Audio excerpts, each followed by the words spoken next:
आजही आपल्या पिल्ल्याचे निरागस चेहरा, डोळ्यामध्ये आसरू, तोंडामध्ये बडबड, तोंड उतरलेलं, त्याचं एकमेव कारण म्हणजे तिला येणारी तिच्या पप्पाची आठवण. तिचे पप्पा आले, तिला भेटले आणि त्यानंतर गेले तर खूप म्हणजे खूप रडायला लागली. रात्री झोपत सुद्धा नव्हती.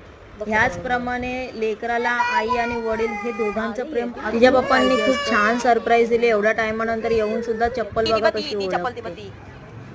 पप्पाची आई तुला माहित आहे मग ही बॅग कुणाची आहे? ही बॅग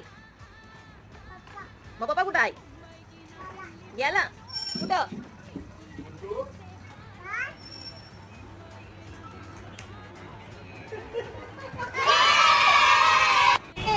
जरी एकट्या आईने किती कष्ट केले, किती पोराची हाऊस पूर्ण केली, जरी वडिलांचं प्रेम दिलं, पण पूर्णपणे जसे वडील कसेही असले तरी जो प्रेम भेटतो ते बाळाला कधीच भेटत नाही.